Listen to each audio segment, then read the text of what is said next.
Inshuti za Bibogobogo TV turabaramukije. Nyuma y'igihe kinini tutabagezaho amakuru cyangwa ibiganiro byacu, uyu munsi twagarutse kandi tuje turi bashasha rwose. Turabaramukije aho muherereye ku migabane itandukanye. Uyu munsi rero tukaba twifuje kubasangiza top 10 kabisa y'abacuranzi 10 bakomoka mu karere ka Bibogobogo. Abenshi wenda batasanzwe bazi ko ariho bakomoka, ariko mu by'ukuri ari imvukire z'akarere ka Bibogobogo. Rero tudatinze turahera kuri nimero 10 ariwe twashize ku mwanya wa 10. Uwo nimero 10 nta wundi ni Mvuyekure John. Mvuyekure John ni umugabo wubatse, atuye mu Bugande cyangwa mu gihugu cya Uganda. Ni umucuranzi ufite ibigwi byinshi, wabayeho muri sisiteme hakibaho gucuranga amadisiketi. Ibyo bihe bibayemo aho yacurangiye amakorali menshi mu karere ka Bibogobogo mu mihanda itandukanye, aramamara amenyekana. Uraca yimukira mu gihugu cy'Ubugande, niho aherereye, ni naho akomeje gukora umurimo w'Imana w'ubucuranzi. Akaba acurangira itorero rya New Life Church ahantu bita Nakivari. Uwo niwe ufite umwanya wa 10. Umwanya wa 9 turawasangaho umusore bita Mbonyi avuka mu karere ka Bibogobogo.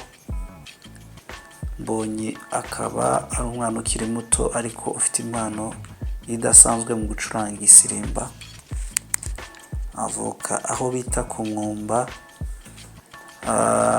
Mbonyi akaba acuranga mu itorero rya Vision Pentecostal Church riyobowe n'umushumba Bishop Karegeya, ribarizwa mu mujyi wa Mbarara mu gihugu cy'Ubugande.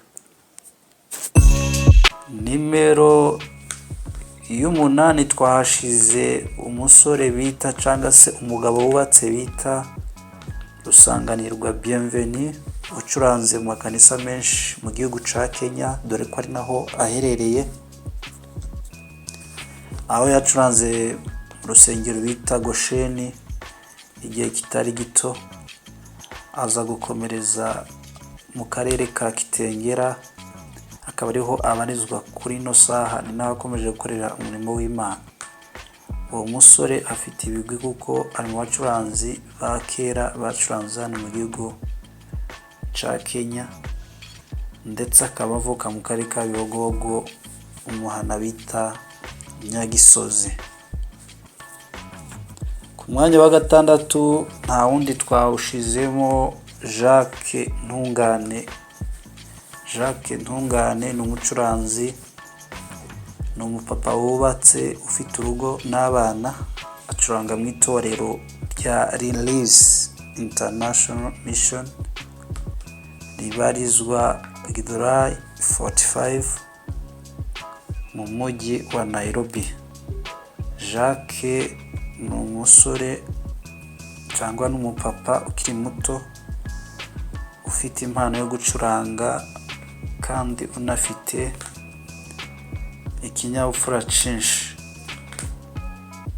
Ku mwanya wa 5 turawushiraho umusore cyangwa se umupapa nawe wubatse ariko ukiri muto witwa Irakoze, ukunze kumenyekana ku izina rya Kidada, abarizwa mu gihugu cy'u Burundi. Aho Kidada yacuranze mu makanisa atandukanye mu nkambi z'i Burundi mu mwaka 2022, za 23, 24 aza muri Kenya arahakomereza, acuranga mu itorero bita Zion Temple Kasarani. Ubu akaba yarasubiye mu gihugu cy'u Burundi, ariko ni umwana ufite impano idasanzwe mu gucuranga injyana y'igisirimba. Ku mwanya wa 4 twawushizemo umusore bita Munyurwe. Munyurwe ni umwana uvuka mu karere ka Bibogobogo, akaba yaramenyekanye mu gucuranga piano mu njyana y'umukunga y'igisirimba nk'uko benshi babivuga. Munyurwe yacuranze mu makanisa atandukanye mu nkambi ya Nakivale. Ubu akaba abarizwa i Mbarara mu mujyi wa Mbarara, aho acuranga mu itorero rya Global Philadelphia Church Kakoba Mbarara, niho acuranga kuri uyu munsi.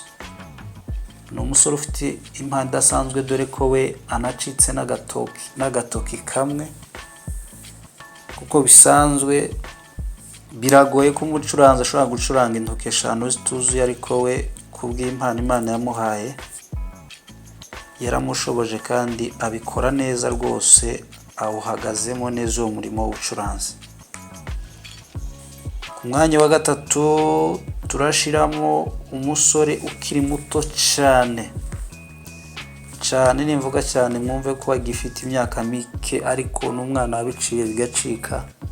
Nta wundi ni umucuranzi bita Kofi. Kofi ni umusore uvuka mu karere ka Bibogobogo, akaba aturuka mu muhana witwa Rulimba. Kofi ni umucuranzi uzwi, ni rurangiranwa muri iyi myaka, kuko mu basore bazi injyana y'umukunga baramubonamo ko azavamo umucuranzi ukomeye mu gihe kiri imbere, kuko dore ko agifite imyaka mike. Yagiye mu bihugu byinshi nka za Rwanda, yageze za Uganda, dore ko ari naho abarizwa, mu bice bitandukanye, mu mijyi itandukanye. Kenya yigezemo mu biterane, mu guhamagarwa, mu gushirwa mu gutumirwa mu biterane bitandukanye kubw'iyo mpano ye.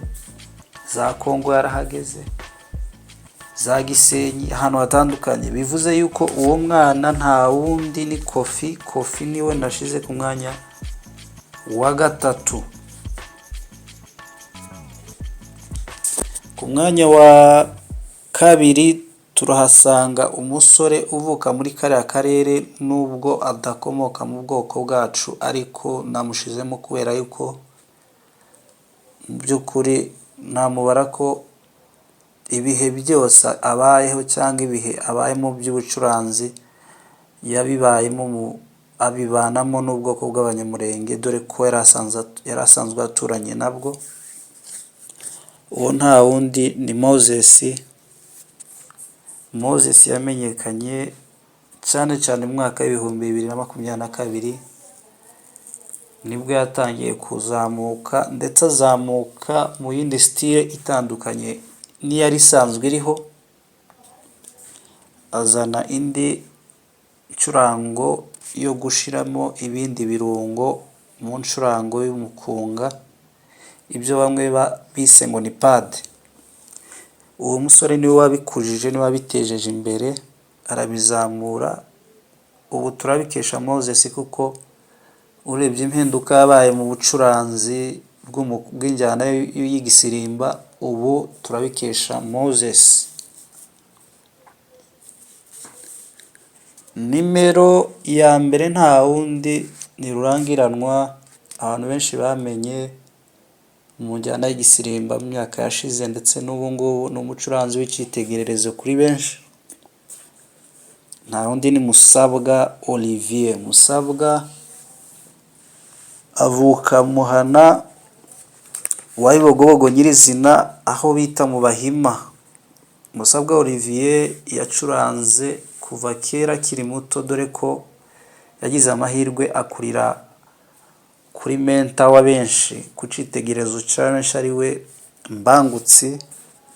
Mbangutsi abantu benshi baramuzi ko ari umucuranzi ukomeye mu Banyamurenge mu njyana y'igisirimba. Niwe wamutoje kuva akiri muto kugeza aho abimenyeye. Musabwa akomeza gukura,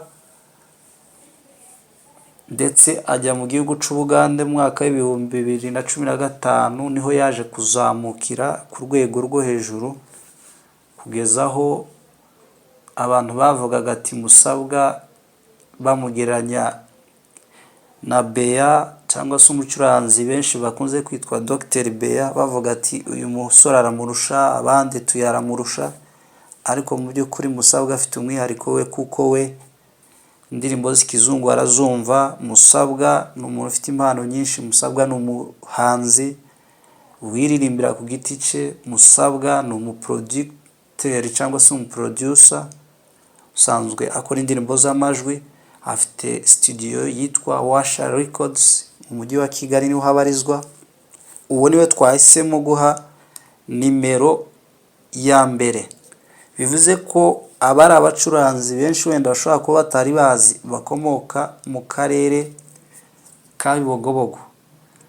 Rero nshuti bavandimwe, turacakomeje kubategurira byinshi ku byamamare bikomoka muri kariya karere, kugira ngo turusheho gukomeza kumenya imvukire za kariya karere ka Bibogobogo. Mugire ibihe byiza, cawu cawu.